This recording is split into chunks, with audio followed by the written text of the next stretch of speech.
Hello, bonjour à tous, bonjour à toutes, ou bonsoir à tous, bonsoir à toutes. Voilà, une petite vidéo ici pour présenter aux membres de Basic Trade, les nouveaux membres surtout, ainsi qu'aux étudiants, ça fait pas de mal, même s'ils ont vu tout ça en détail, les bases de ma méthodologie pour essayer de mieux comprendre un peu la façon avec laquelle je procède sur les marchés financiers en intraday ou en swing. Bien avant ça, petit avertissement sur les risques liés au trading, hein, je vous laisse prendre soin. Euh, Bon, allez, on va se la lancer, je vais quand même le lire. Avertissement sur les risques liés au trading.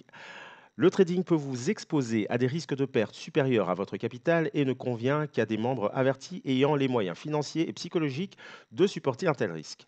Basic Trade n'est en aucun cas une offre de conseil en investissement ni une anticipation quelconque pour acheter ou vendre des instruments financiers tels que les CFD, Forex et indices. Trader le Forex et ou les CFD implique un niveau de risque majeur et ne peut pas être approprié à tout le monde, car vous pouvez subir des pertes supérieures à votre capital de départ. L'effet de levier peut être en votre faveur comme en votre défaveur. Vous devez en être conscient et avoir une compréhension complète de tous les risques associés au marché financier ainsi qu'au trading.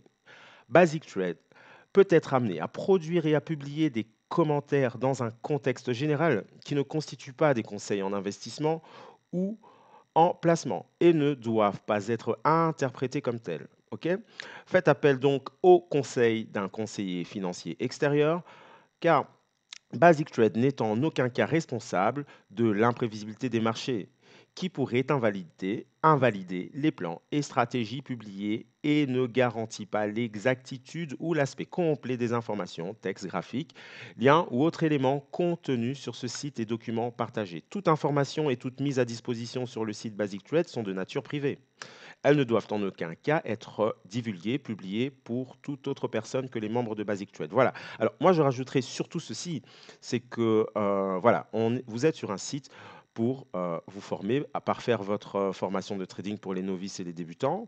Pour ceux qui sont déjà un peu plus expérimentés, les pratiquants, de voir aussi comment un autre trader particulier fonctionne. Ici, ce n'est en aucun cas un site, une plateforme de vente ou de vente ou de diffusion de signaux de trading. Je ne suis pas là pour vous demander ou pour vous dire d'acheter à tel niveau ou de vendre à tel niveau.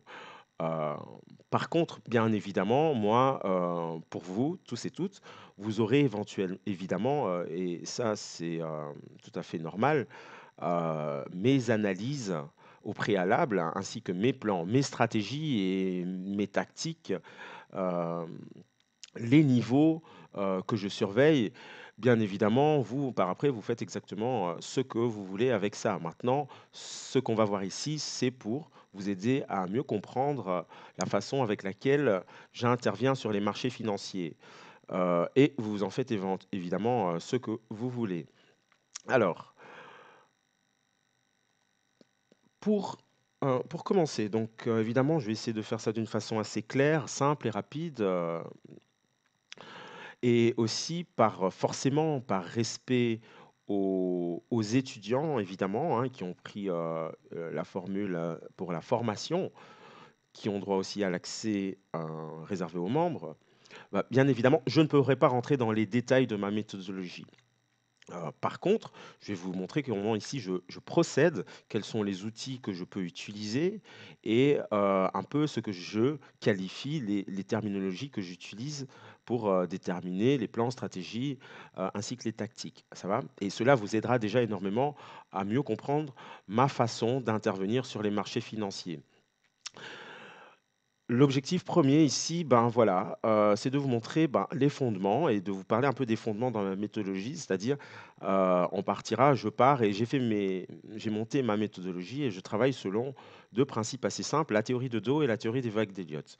Évidemment, on va y ajouter, quelques outils, mais essentiellement, tout part de là. Deuxièmement, comment intégrer donc cette théorie de Dow et ainsi que les vagues d'Elliott dans une analyse qui va pouvoir fournir un plan et des scénarios. Donc l'intégration ici de la théorie de Dow et des vagues d'Elliott, mais pas que, on verra, dans ma façon d'analyser. Car évidemment, avant chaque prise de position, il nous faut un plan, une analyse, un plan qui est issu d'une analyse un minimum potable, hein. Ça va?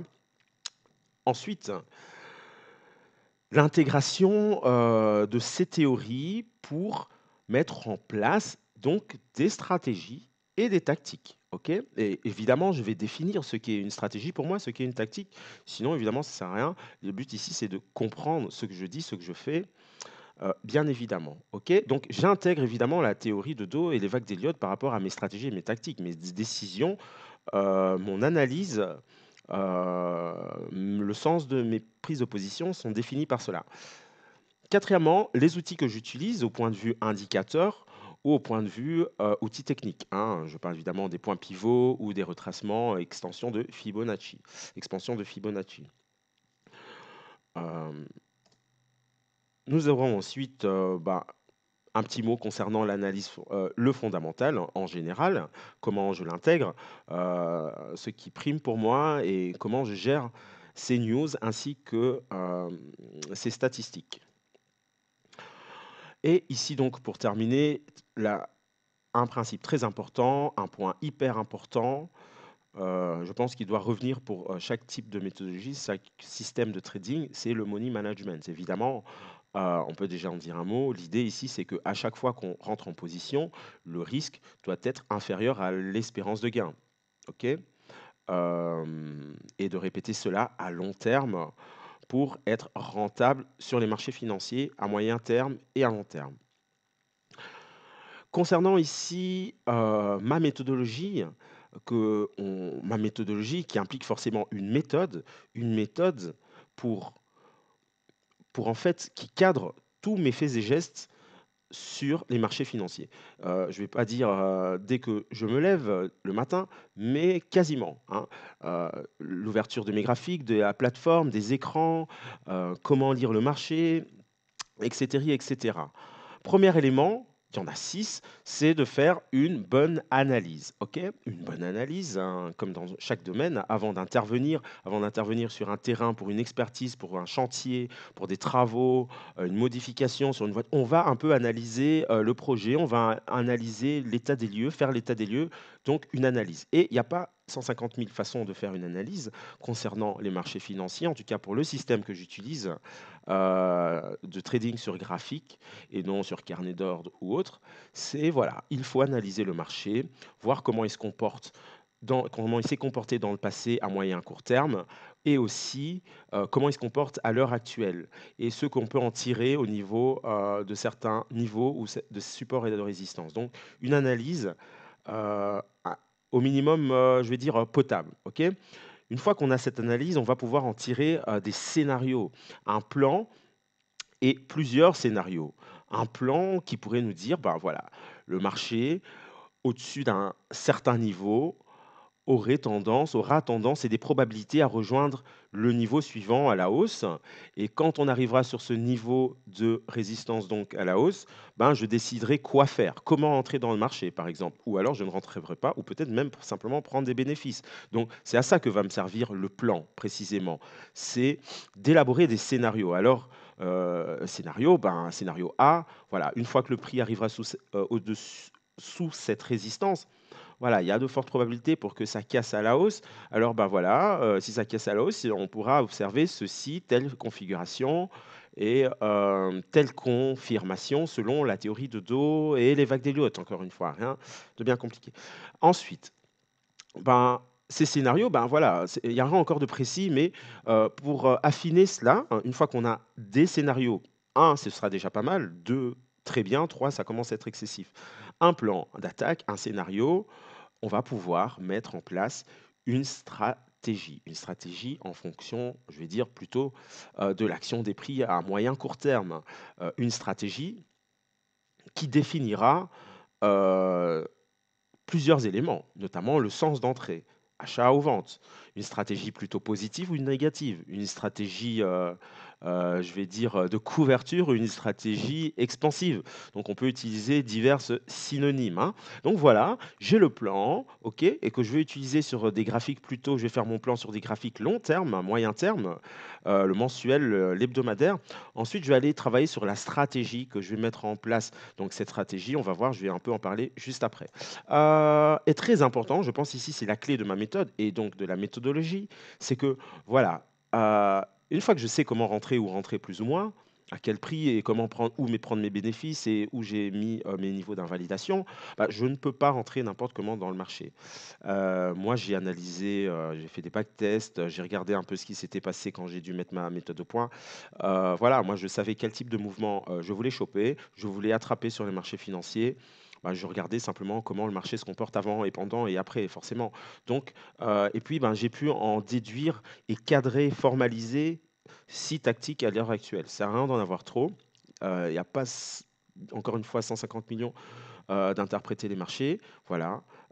Si j'ai décidé d'acheter, ben, je vais plutôt rentrer avec une tactique de repli, de rebond, de cassure, peu importe. Une fois que ce sera décidé, donc encore une fois, j'affine et je cadre donc mon plan de trading, hein, à la base. Et la tactique, évidemment, se fera sur des unités de temps un peu plus courtes, notamment le H4, H1, voire M15.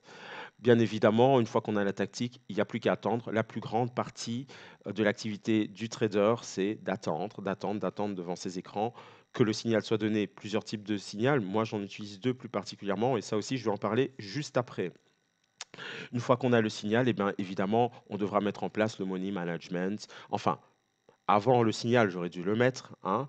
Et le money management, évidemment, va se déterminer aussi en fonction ici de ce qu'on va décider pour la stratégie, en fonction du niveau d'entrée et en fonction du niveau d'invalidation. On pourra mettre en place donc un money management rigoureux. Alors, en précision et dans les détails, une bonne analyse, c'est quoi? C'est-à-dire qu'en fonction de la théorie de dos, une tendance haussière, ce sont des points hauts, des sommets de plus en plus hauts et des points bas, des creux de plus en plus hauts. Une tendance baissière est une tendance qui a des creux de plus en plus bas, donc des points bas de plus en plus bas, ainsi que des sommets, des points hauts de plus en plus bas.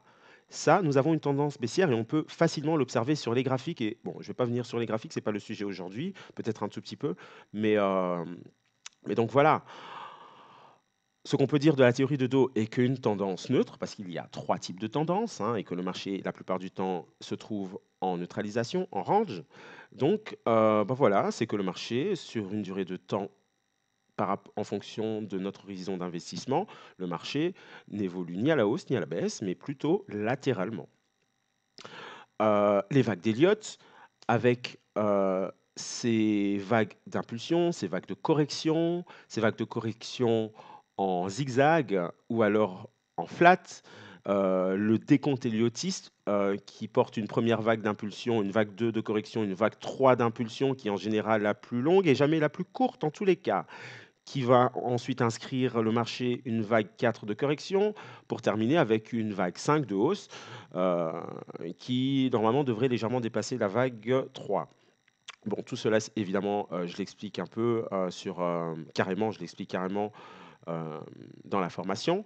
Maintenant, ben, je pense que vous pouvez quand même trouver toutes ces informations-là sur Internet et notamment dans un livre qui, je pense, est la Bible de tous les traders, l'analyse technique des marchés financiers de John Murphy. Voilà. En tous les cas, vous le trouverez sur les bonnes bibliothèques. Je vous conseille énormément de vous le procurer et, euh, et vous verrez, c'est un très bon repère dans la brume.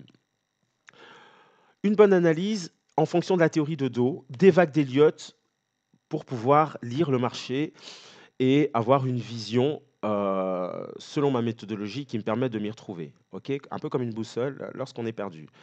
J'utilise aussi donc, et cette analyse technique va me donner des niveaux visibles à l'œil nu sur les graphiques, des niveaux de support et de résistance, donc des niveaux horizontaux où les prix réagissent évidemment sous une, euh, sous une certaine psychologie des investisseurs par rapport à ces niveaux.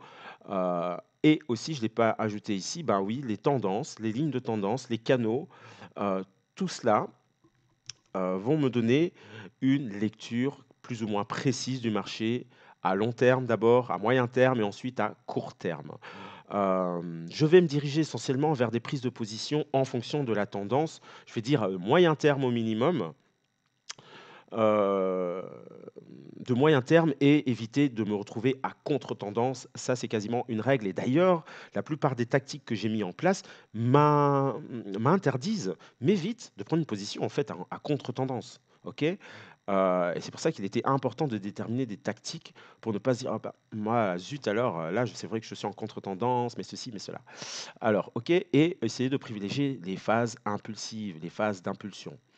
Hem, alors évidemment, cette analyse, comme je viens de le dire, va se faire sur des horizons de temps, hein, plus larges pour se rétrécir, et arriver sur du très court terme. Alors quand je parle du long terme, bah, ça va être plutôt sur des graphiques, trimestriels, mensuels, voire hebdomadaires, OK?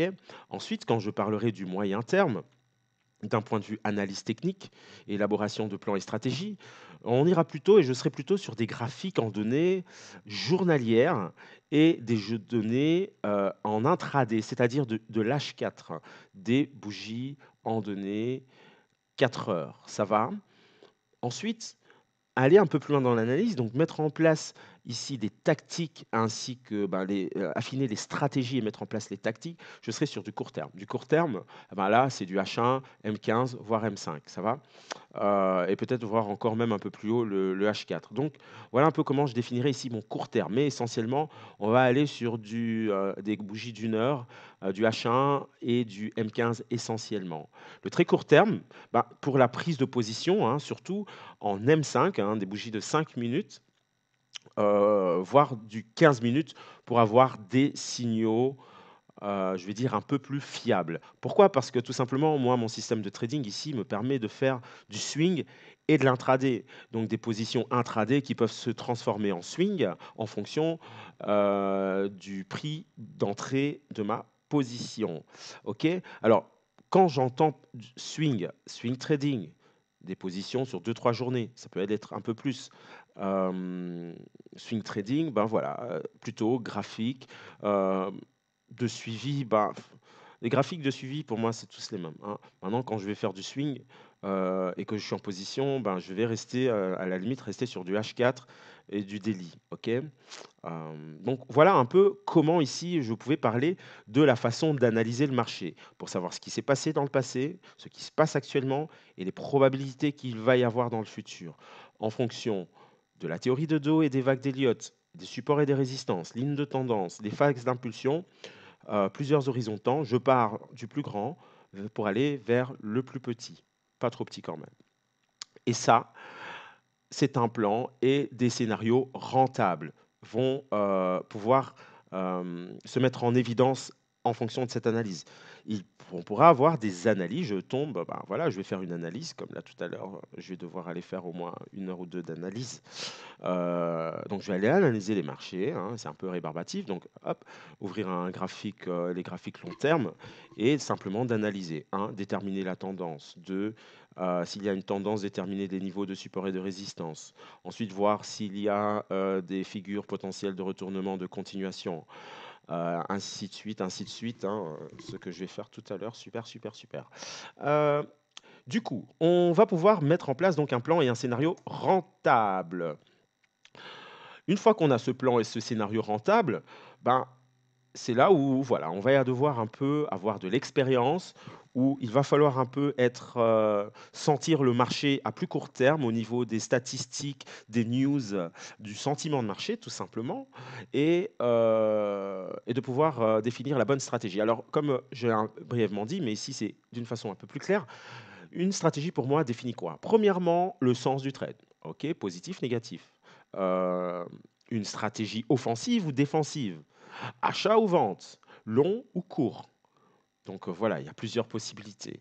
Deuxièmement, le point d'entrée. Le point d'entrée, ben, voilà, c'est pas, un point d'entrée fixe, 12 000 et des cela pourrait arriver, mais c'est rare. Maintenant, moi, je vais plutôt regarder une zone, par exemple, si jamais je dois acheter sur repli avec une tactique d'achat, après repli correctif, dans une tendance haussière, bah, je vais me dire que OK, 1 solution, c'est que j'attends que le prix redescende, corrige sur un niveau de support. Alors j'ai 2 solutions. Il touche pile le niveau de support qui fait quelques points de haut, d'épaisseur et j'achète. Bon, un peu les yeux fermés, c'est risqué. Ou alors j'attends que le prix vienne, le marché vienne travailler ce niveau de support Alors, il pourrait remonter rapidement ou rester un peu, travailler le niveau de support avant de remonter. Alors, dans cette tactique, bah, évidemment, j'ai mis en place des garde-fous et je sais quand je peux rentrer ou pas. Euh, je rentre en position. En tous les cas, ce que j'ai fait ce matin, et je pense que je vais peut-être le montrer parce qu'on va passer vite fait sur les graphes tout à l'heure, voilà, c'est que j'ai attendu que le marché rebondisse un peu. Ah oui, avec l'âge, je deviens un peu plus prudent. Donc voilà. Donc, le sens du trade, hein, donc la stratégie définira le sens du trade, le point d'entrée qui peut être une zone, une façon avec laquelle les prix vont réagir au-dessus, en dessous d'une zone. Ok, d'accord, le point d'entrée. La stratégie me donnera évidemment l'horizon d'investissement en swing ou en intraday. Parce que ça aussi, ça devrait être défini dans la stratégie. Bien évidemment, la stratégie doit fournir aussi le niveau d'invalidation, qu'on peut appeler aussi stop, qu'on peut appeler tout à fait niveau d'invalidation aussi. Et pour terminer, la stratégie, ben, évidemment, qui dit niveau d'invalidation porte aussi des objectifs. Donc des objectifs, ici j'ai mis au pluriel parce que on peut avoir les premiers objectifs théoriques et ensuite, ben, si le marché est un peu plus volatile dans notre sens, on va pouvoir laisser filer le trade, hein, laisser courir les gains et couper les pertes. On connaît tous cet adage-là, ô combien qu'il faudra le respecter. Donc voilà un peu concernant la stratégie après avoir parlé du plan et de l'analyse. Ensuite, alors une petite aparté, j'espère que le son fonctionne bien, j'ai pas moyen de le tester en live là, donc je croise les doigts, j'espère que ça fonctionne bien.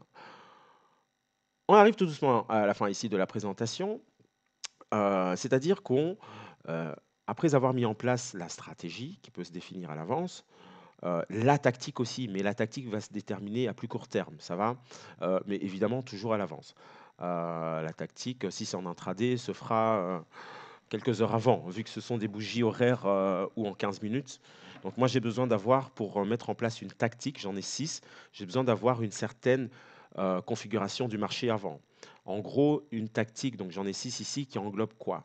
Ben, la tactique, la façon avec laquelle je vais rentrer en position. Évidemment, oui, j'ai décidé d'acheter, j'ai décidé de me positionner long. Mais quoi, n'importe comment? Je vais quoi? Je vais acheter, sous une résistance? Je vais vendre un point bas? Non, non, non, non, non, non, non, non, non. Il faut mettre des garde-fous, se mettre des garde-fous. Du coup, bah voilà, voilà pourquoi il y a ces tactiques qu'il faut travailler, travailler. Et puis voilà. Du coup, cette tactique sera en fonction de la stratégie. Excusez-moi.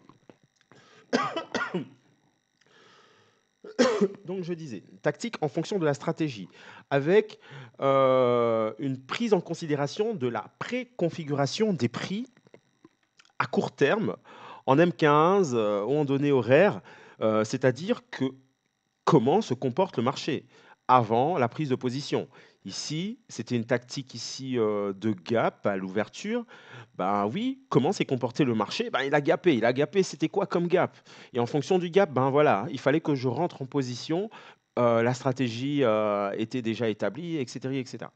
Ok, donc ces tactiques sont vraiment en fonction de ce que fait le marché à court terme.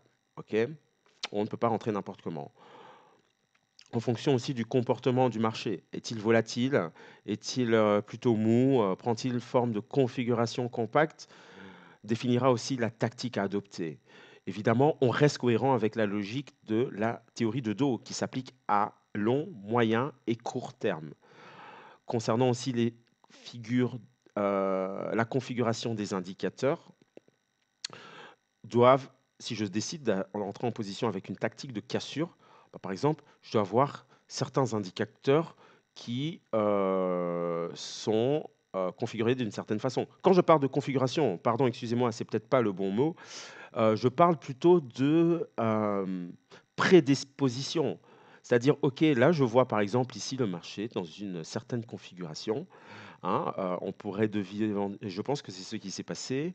On va deviner peut-être une formation de figure de continuation ici, un triangle, un triangle avec sa base qui se trouverait plus ou moins ici.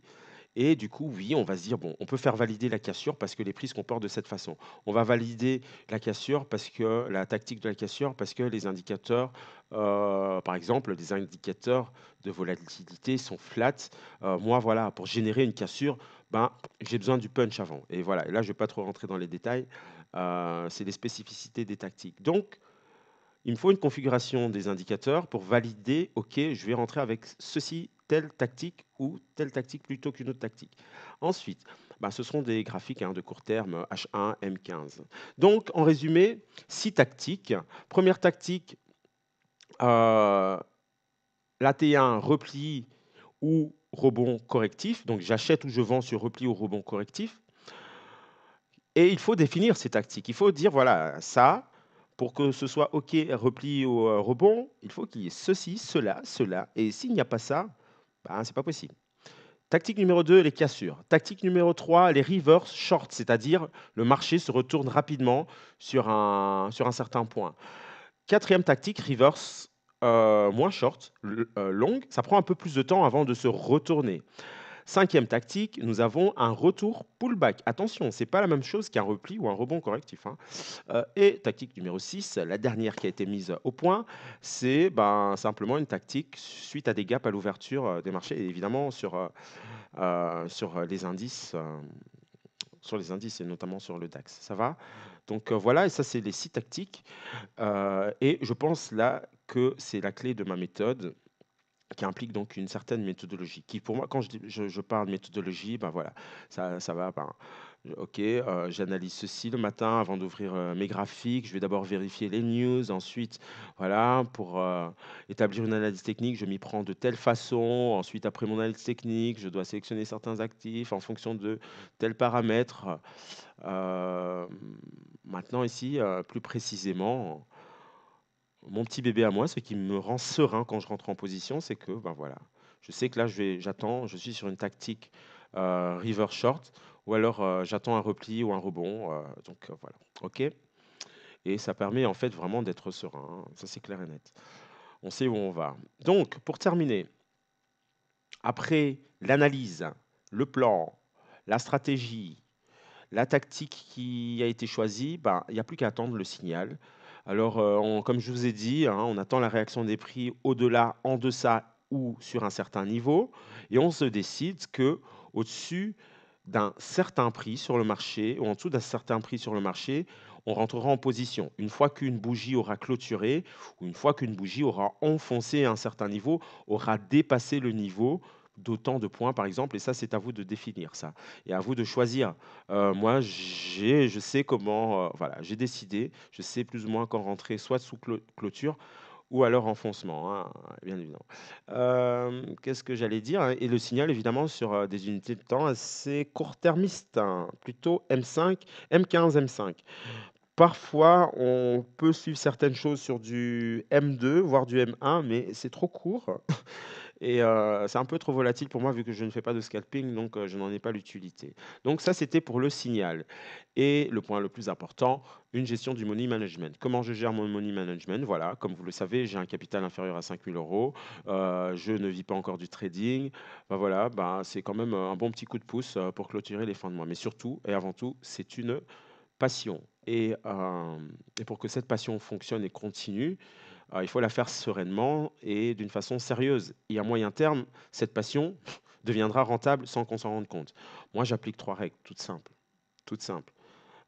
Aujourd'hui, pourquoi je les respecte? Parce que tout simplement, après pas mal d'années à me débrouiller, à me démerder, pardon de ma grossièreté, bref, je pensais que j'avais un peu tout vu.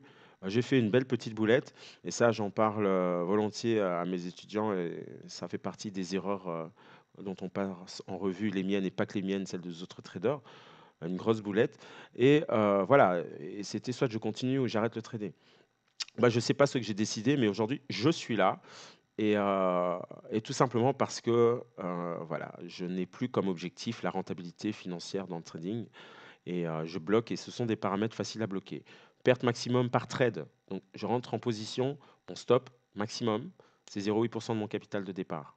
Alors si j'arrive à avoir un stop adapté, un stop serré, un bon stop, un bon prix d'entrée, il est bien évident que je vais pouvoir moduler, entre guillemets, mon volume, c'est-à-dire mon levier. Et c'est là qu'on peut un peu jouer avec le levier. Tant que le stop reste où il est, et alors évidemment, cela ne va vous allez jamais pouvoir, et en tout cas moi personnellement, même si j'optimise mon stop, mon point d'entrée, ce n'est pas du simple au double. Si je rentre avec des stops de 30 à 25 points sur, par exemple, le DAX en intraday, euh, pas assez rare de me retrouver avec un stop correct parce que j'ai un bon prix de 10 points ou de 15 points, de 10 ou de 15 pips, quoi. Ah, ce sera maximum, minimum 15 points. Donc voilà, il ne faut pas non plus s'attendre à des folies. Mais voilà, on peut un peu moduler. Pas dans le but d'augmenter rapidement son capital, mais simplement qu'on veut être efficace. OK? Donc 0,8% par trade. Par jour, c'est 2,4% de mon capital. Après ça, une fois que j'atteins cette perte, je coupe mon ordinateur, même un peu avant, et je vais faire un tour. En fait, il fut un temps où il fallait s'acharner, je m'acharnais, c'est bon, on part dans l'overtrade. Là, et c'est vrai que ça fait depuis plusieurs mois maintenant que, même avant ma petite boulette là, d'avant l'été, où bah, tant pis, j'ai une perte, à la limite je suis content, j'atteins ma perte maximum journalière, ah, bah, je suis content, ça me fait congé. J'ai congé, je vais profiter une heure ou deux dans le parc ou aller prendre un petit café et voilà, on profite tout simplement de la vie. Il y aura des opportunités de trading le lendemain. Alors, un ratio risque-gain de minimum 1 pour 2. C'est-à-dire que si mon stop vaut 10 points, je ne pourrai pas prendre mes bénéfices avant que le marché m'ait donné au moins 20 points. Alors, s'il est généreux et qu'il donne rapidement 25-30 points, je vais pouvoir prendre une bonne majorité de mes bénéfices et laisser courir un solde latent, mettre mon stop à zéro. Voilà un peu comment je gère. Mais au minimum, j'ai un stop de 10 et j'ai des objectifs théoriques de 20. Parfois, ça peut être plus, mais c'est le minimum pour survivre. Avec un money management de cette façon, même avec une stratégie de la pièce, en lançant la pièce en l'air et en faisant une chance sur deux, on est inévitablement gagnant, même à court terme, hein, ça va? Donc voilà, pourquoi moi j'arrive à respecter ceci aujourd'hui? Parce que j'ai eu ma grosse boulette, premièrement. Parce que deuxièmement, ben voilà, j'ai trouvé autre chose en liaison avec le trading, mais autre chose en fait qui me permettent d'assouvir Heu, voilà, mon besoin d'analyse, de trading, heu, mais qui est différent du trading. C'est-à-dire, ben, de former certaines personnes parce que voilà, ça fait partie de mes qualités, la pédagogie, hem et ce genre de qualité et j'y trouve beaucoup de plaisir et vu que, c'est de la pédagogie, destinée, au marché financier pour, mieux se débrouiller sur les marchés financiers, avoir une vision sur les marchés financiers, ben moi ça m'éclate tout simplement et je ne veux pas dire, que le trading vient en second plan, mais quasiment et ça fait depuis 6 ans que je suis sur les marchés financiers, c'est quasiment quelque chose qui n'était jamais arrivé, hein, donc donc voilà. Donc voilà, ça c'est une super chose et sincèrement, ben, c'est génial de vivre le trading de cette façon-là et je le souhaite évidemment à tout le monde et je suis là pour vous aider à y arriver, du mieux que je pourrais faire. Alors pour illustrer un peu mes propos par rapport au et d'ailleurs, il y a une petite vidéo que j'ai faite par rapport à ça. Je vais prendre ici un petit graphique, hein, un petit graphique, hein. Donc concernant ici le fondamental, ah ouais, j'en ai pas beaucoup parlé. Le fondamental concrètement, chaque matin et même avant, j'ai un peu, une idée de ce qui va se passer. Je paramètre le calendrier économique en fonction de ce qui m'intéresse et de l'importance des news, évidemment. Ici, j'utilise, le calendrier économique de investing.com, qui est bien fait, et assez réactif. OK? Alors première chose, quand ce sont des gros événements macroéconomiques, de type BCE, discours de politique monétaire ou NFP, sincèrement, la plupart du temps, je ne suis plus devant mes écrans. Au début, quand je tradais, il fallait que je sois là. Je prends congé au boulot pour être là à 14h30. Et puis, pour faire quoi? Pour dilapider la moitié de mon capital. Donc, j'ai fini par comprendre à un moment donné, en fait, je n'ai pas eu le choix. C'est-à-dire que mes tranches de travail ne me permettaient pas d'être là. Et je me suis rendu compte en fait que c'était pas la fin du monde, que je vivais moins de frustration et en plus de ça, avec le recul, je pouvais, mieux, analyser et mettre en place des stratégies. Maintenant, ça peut être parfois intéressant de se trouver devant à la publication d'une statistique, ou, d'une news, lorsqu'on peut avoir une stratégie, par exemple swing, avec une tactique de reverse, voilà et en tous les cas, j'y prête attention Pourquoi? Parce que les statistiques, déjà de cette importance, heu, je vais faire attention, je vais pas rentrer en position. Si le marché arrive sur mon point d'entrée, je vais attendre que la statistique ou que la news, que la statistique sorte, quoi. Donc, je vais pas rentrer en position quelques minutes avant la news, hein. Ça, c'est complètement, c'est hasardeux, surtout en intraday. Donc voilà, première chose, je rentre pas en j'utilise pas les statistiques pour rentrer en position. Plutôt, je peux prendre des bénéfices avant, se protéger, couper, ajuster les stops en positif, bien évidemment. Ça va? Dire quoi d'autre concernant le fondamental? J'avoue que là, je n'ai pas trop suivi pour le moment, mais je vais m'y remettre très bientôt. Mais grosso modo, l'idée, c'est de sentir à quoi le marché est dopé, les investisseurs sont dopés et réagissent, hein. OK? On va pas rentrer dans la complication des mots compliqués, même si on en connaît pas mal, et je peux en sortir quelques-uns. Mais par exemple, pour faire simple, la journée d'aujourd'hui, bah, je l'ai entendu, le soir aussi, hein, et je suis aussi, pas mal, les informations, des news, concernant, les tempêtes, sur le continent américain, sur les îles là-bas, parce que j'ai de la famille qui est partie en vacances il y a pas loin et que j'ai de la famille par là. Donc, je m'y intéresse un peu. Du coup, bah, je savais, j'ai entendu quand ils ont dit que les ouragans, que les tempêtes rétrogradaient, qu'ils changeaient de direction, et en plus de ça, cette nuit, que, je pense qu'il y a eu une résolution, au moins les membres, du conseil, de l'ONU ont pu trouver, au moins se mettre d'accord, pour dire: «Oh, toi Corée du Nord, Kim Jong-un, on va quand même un peu te surveiller». Donc, les marchés ont bien réagi par rapport à ça. Lundi matin, bah, voilà, un gap, de 70 points. Alors, moi, ce que j'ai vu, je ne vous cache pas, hein, normalement, je dois être devant les écrans et 1 heure avant l'ouverture des marchés au minimum, 1/2 heure avant, tout ce que vous voulez. Les plans et stratégies doivent être prêts. Maintenant, avec le boulot que j'ai eu ici pour le site internet, c'était pas toujours possible. Donc je me lève, heureusement que je connais un peu le marché, je connais, mes graphiques. Ici, nous sommes, sur un graphique en données, hebdomadaires. Donc depuis un petit temps, voilà, hein, on est dans une correction et ça a été assez difficile ici de travailler dans cette zone parce qu'après avoir touché, un beau petit niveau, de support ici que j'avais noté à l'avance. Donc pour ceux qui me suivent déjà depuis un petit moment, ben, vous savez que je touche quasiment pas à mes graphiques, surtout pas, l'hebdomadaire et le mensuel. Le journalier, je le change pas tous les jours. Donc on peut retrouver des points qui ont été mis là depuis déjà un petit moment.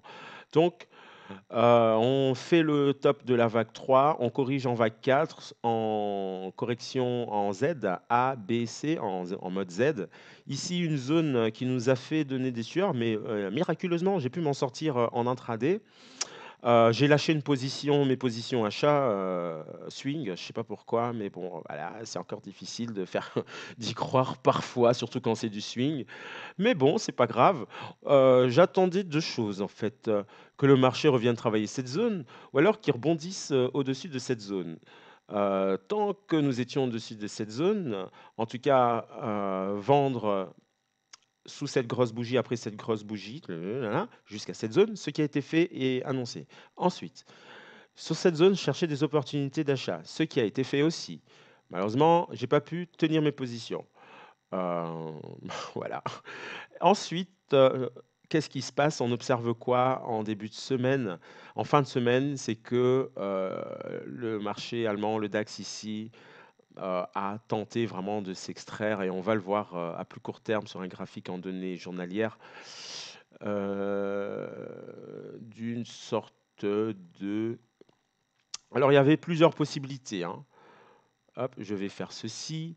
Donc lorsque nous étions ici, là, voilà, je vais pas m'attarder parce qu'en plus, je dois aller manger, je meurs de faim et j'ai 40 milliards de choses d'autres à faire. Bref, c'est pas le but, mais on aurait pu observer ici une épaule tête-épaule inversée si nous avions une bougie d'impulsion et j'aurais appliqué quasiment la même, stratégie tactique qu'aujourd'hui. Qu'à cela ne tienne, cela ne s'est pas produit. Le marché a tenu sa ligne de tendance ici. Alors, nous sommes rentrés en neutralisation, en phase latérale, mais qu'on peut quand même deviner ici une figure de retournement. Un double creux. OK. Pas propre, je l'avoue, hein, pas propre du tout, mais voilà, ce n'est pas Ce n'est pas un triple creux, ce n'est pas une épaule tête épaule.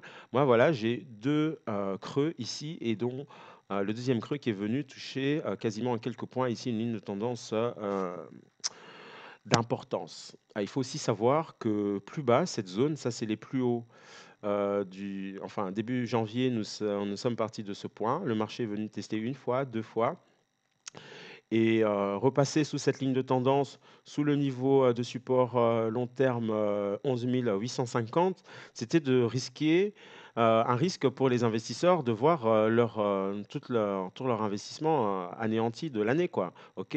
Donc, nous avons quand même retracé pas loin de 61% de toute cette hausse de 2017. Donc voilà, on est bien monté, nous avons corrigé, il y a eu des prises de bénéfices et l'occasion ici, dans cette zone des acheteurs, de pouvoir se repositionner pour repartir plus haut, probablement plus haut que les plus haut historiques en fait. Ça va?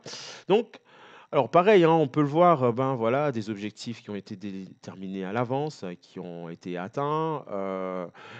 Hem, alors ce que vous pouvez aussi remarquer, ici, même si c'est pas l'objet de la vidéo, ici cette bougie journalière quand même quoi. Non mais attendez un peu, on a eu déjà un premier signal, donc vendredi, jeudi, mercredi. Non mais regardez-moi ça quoi quand même, hein, et ça même la journée ici d'avant, donc c'était super cool, de voir ça et de travailler, sur ça. Donc, comment j'ai pu, voilà, ce matin me dire: «Tiens, tiens, ben, je vais acheter». Comment je vais acheter? Ben, voilà, j'avais cette analyse et au vu de ce qui s'est passé la semaine passée, une des 1 alertes, hein, qu'on risquait de ne pas revenir retrouver ce niveau-ci. Heu, Plusieurs solutions. Sous ce niveau, si le matin et c'est ce que j'ai fait vendredi, j'ai quand même gardé une position à la vente, hein, et je me suis fait, stopper à -3 points, ah, -3 points, -63 points, pardon. Mais bon, c'était une petite position et c'est ce qui s'appelle se faire, slipper à l'ouverture des marchés. Donc le gap est parti contre moi. C'est pour cela, évidemment, qu'on va éviter de rester en position, en overnight, voire en overweek, voire en overnight, ça va? Donc, maintenant, si vous avez une position gagnante de 300 points, sauf si c'est un référendum ou autre, cela ne devrait pas poser de problème. Du coup, moi, dans ma méthodologie, je ne garde pas un overweek si je n'ai pas au moins 100 points, 150 points de gain. Donc, je n'ai pas respecté ma méthodologie. Bam, et j'ai pris dans ma gueule. Pardon de ma grossièreté. Ensuite, je vois donc avant 8 heures, hein, il est possible d'observer, et ça, ben, l'évolution du DAX, je veux dire l'évolution du DAX avant l'ouverture, de voir un peu comment se comporte, comment se comportait le marché avant l'ouverture du futur. En fait, donc on va voir un peu le futur, comment il se comporte. Et alors avec ce type de graphique, donc voilà, on avait déjà des cotations. Ici, à partir de, bah, ça c'était vendredi, nanana, donc le 11, hein, on voit déjà que le 11, la nuit, bon, je peux prendre un graphique technique et tout, ça va être plus simple avec des chandeliers. Putain, j'irai jamais manger. Bon, c'est pas grave. J'irai manger quand je serai vieux, quand j'aurai le temps, et j'irai me reposer quand je serai vieux et quand j'aurai le temps de me reposer. En tous les cas, là, j'ai pas le temps. Soit. What time? Where we are here?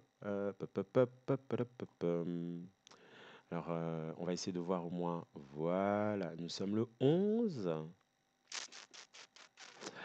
Bon, qu'à cela ne tienne, hop, hop, hop, 6 heures du mat. Putain, il faut que le 11, ouais, 6 heures à midi. Bref, voilà, on peut observer que au moins celui qui se levait à 6 heures du matin pouvait déjà observer que le futur avait plutôt une sacrée tendance haussière et qu'il avait franchi le niveau des 12 000. On avait franchi largement, et ce même déjà vendredi, les 12 340. Et voyant la configuration à la préouverture du marché allemand, donc nous étions face à un gap. Il fallait plus que déterminer le type de gap. J'ai un peu hésité, gap de continuation ou gap de cassure. Ben, j'ai déterminé que c'était, et ça, et ce sur un graphique à plus long terme, à plus court terme, je sais pas, c'est en H4 ici, il est là. Voilà, on vire les indicateurs parce que c'est pas ce qui me permet de rentrer en position ou pas. Alors, voilà. Alors, je suspectais ici d'avoir le gap de, comment on appelle le gap de, un gap de cassure et j'ai regardé le matin, c'était pas très clair. Bref, ceci, c'est un mouvement bien particulier. On a eu ici le gap de cassure, en suivi du gap de continuation. Et nous avons eu un gap d'essoufflement probablement. Et voilà, le marché n'a pas pu franchir ce jour-là la ligne de tendance. Hop, ça rebelote, parti à la baisse. Première alerte, on voit que le support ici tient. Donc on voit quoi? Que sous un niveau de résistance, que le support tient. Ah ben, on fait très très très gaffe. Vous voyez, ça n'a pas été facile, hein. On part à la hausse, on part à la baisse. Mais je pense qu'il se passait des choses ici. Des news, des stats, une conférence, quelque chose comme ça. Ensuite, nous avons ici, je pense, la hausse de mercredi ou de jeudi, une journée assez haussière. Et le marché, vendredi, à la fin de la semaine, est venu sur un niveau de résistance et s'est affranchi en fait de la ligne de tendance et du canal descendant, hein, donc correctif, et clairement passé au-dessus. Alors, le signal du top départ a été lancé donc ce matin. Parce que quand on, comme je vous l'ai dit, voyant le marché qui allait ouvrir au-dessus de la résistance, ici, ben, pour moi, c'était clair. Euh, Peut-être difficile à déterminer sur des données H4, mais sur des données journalières, alors où es-tu ici? On pouvait carrément interpréter ici le gap de cassure qui est le premier gap top départ. Alors après le gap de cassure, on a le gap de continuation et après le gap d'épuisement. Donc voilà, et d'autres détails techniques. Parce que quoi? Là, on peut matérialiser une figure de retournement qui est difficile à appréhender, hein, j'avoue, mais on peut dire que voilà, peu importe, on s'en fout en fait du nom, de la couleur de la figure. On sait simplement ici, c'est que les vendeurs ont tendance à perdre la main, ok, et que des accumulations de positions longues à fort volume se sont manifestées. Et si vous avez les volumes, ici vous pouvez observer, là, plus particulièrement aujourd'hui, une augmentation importante des transactions et des volumes. Donc, gap de cassure car suite ici à certaines configurations préalables. Donc c'est de très bon augure. Alors donc voilà comment j'ai pu prendre ma position ce matin sans trop me poser des questions philosophiques, etc., etc. Maintenant concernant donc c'était la tactique là que je viens de donner. Donc j'ai fait l'analyse, j'ai fait la stratégie, pardon. Hein, donc, il fallait se positionner à l'achat, vu qu'on ouvrait ici au-dessus, avec, entre guillemets, des points d'entrée, des invalidations, des objectifs qui ont été déterminés et que j'avais mis à l'avance, hein, bien évidemment, et un niveau d'invalidation si le marché revenait chercher sous cette zone, venait jouer sous cette zone avant, enfin, le matin. Donc voilà. Et du coup, maintenant, il fallait mettre en place cette tactique. Alors, il y avait plusieurs tactiques. Donc, on parle bien ici, suite à un gap. Ben, la tactique, où va-t-on? Je vais virer les indicateurs, c'est assez embêtant. Pour le matin, c'était comme ça, hein. Alors, franchement, pour être honnête, quand j'ai pris le graphe, nous étions là. Pour vraiment être honnête, voilà. Alors, moi, ce que j'ai fait, ça, je ne sais pas d'où ça vient, mais je pense savoir d'où ça vient. Ben, je ne le saurais pas. Parce que voilà, j'ai pas envie d'aller voir plus loin. En tous les cas, ici la ligne noire, qui était en fait qui est le support, hein. Bah, moi j'ai mis ça, hein, le dernier point haut. Voilà. L'idée ici en fait c'était d'attendre, d'acheter soit un repli correctif ou une cassure tout simplement, hein, parce que moi j'avais beaucoup de conviction suite à ce qui s'est passé ici la nuit et la configuration des prix et l'analyse que j'ai faite. Donc il fallait simplement déterminer un niveau sur lequel le marché allait revenir. Et comme vous le voyez, moi j'ai touché à rien. Il est venu à quelques points, près toucher ce niveau. Évidemment, comme on pouvait le voir, bah, le matin, une fois que j'ai vu que le marché avant 9 heures était en train de corriger, on va dire qu'on a pu marquer un micro point haut avant l'ouverture du futur et donc tracer simplement des extensions, délimiter certaines choses et tout ça. Et quoi d'autre? Bah, le cours d'ouverture, hein, simplement, ça, c'est un grand classique, hein. On vient chercher le cours d'ouverture, s'il tient. Et c'est là où j'étais pour une fois patient, parce qu'il fut une époque, je serais rentré pile poil là. Là, j'ai entre guillemets accepté, ou je sais pas si j'ai accepté la trouille, Ben, là, maintenant, c'est facile de dire oui, oui, voilà, ah, c'est vrai que j'aurais dû rentrer là. Mais non, non, non. Quand on est là, on peut très bien faire ceci, cela, et commencer un trade le matin, son premier trade comme ça le matin, pour le psychologique, le mental, c'est pas top. Donc, deux possibilités. On attend un repli correctif avec des zones délimitées à l'avance, que le marché réagisse, et soit sur juste prix ou alors hein, sur un signal. Deuxième solution, acheter une cassure. Mais où situer la cassure? Alors, pour être honnête, moi, j'avais pas situé mon niveau de cassure ici. Quelle horreur. Pour moi, mon niveau de cassure était un peu plus haut. Pourquoi? Parce que, comme vous pouvez le remarquer, nous sommes sous un chiffre rond. Et même si nous venons d'un gros gap à la hausse, 12 400, c'est quand même un chiffre rond. Et 12 400, je pense que voilà, ça peut être une résistance quelque part, mais c'est un chiffre rond. Donc, il fallait attendre au moins quelque chose de correct après 12 400. Quelque chose de correct, nous avons eu ceci. Cette bougie en 15 minutes, là, celle-ci, là, qui est un signal clair. Ça va? Alors, comme vous pouvez voir la suite après. Bon, alors voilà, moi, voilà, en résumé, donc j'ai pu ici, pour ceux qui n'ont pas accès à la formation, mais débutants ou novices, voir un peu comment je fonctionne quand j'utilise le terme stratégie, analyse, technique, tactique, de quoi on parle.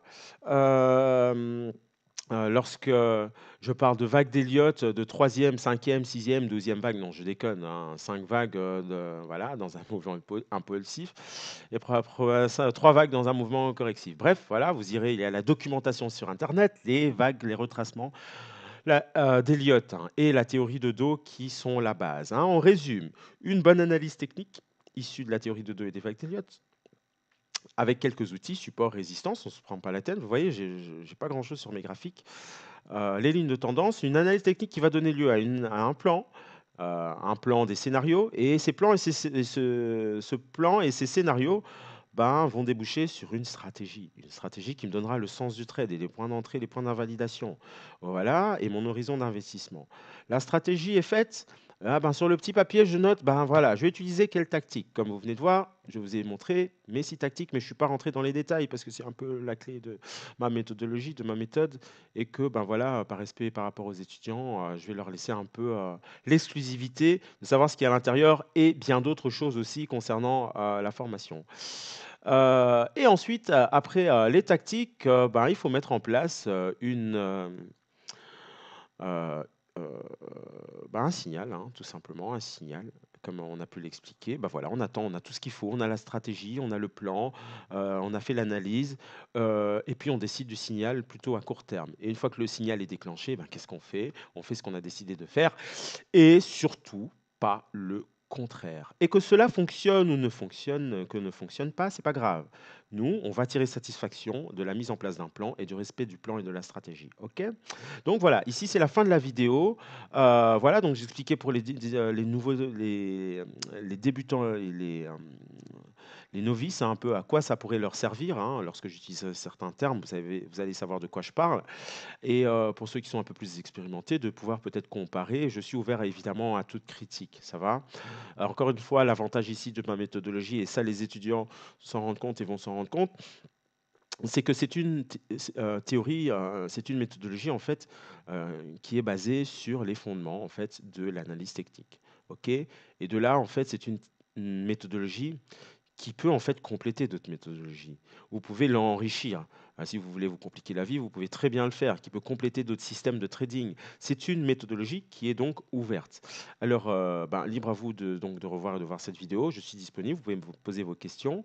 Euh, et en tout cas, si vous entendez, vous regardez cette vidéo, je vous remercie de faire confiance ici à la qualité des plans et des analyses que je peux proposer. Et, euh, et puis voilà, donc bon, ben, pour les autres, tant pis pour eux. Ok, alors ben, passez une bonne journée, bonne fin de journée, début de soirée, peu importe, ça dépend où vous vous trouvez. Moi là, maintenant, c'est bon, je vais arrêter 53 minutes, c'est pas mal, et je vais pouvoir mettre ça en ligne. Ciao, ciao, bonne soirée, au revoir.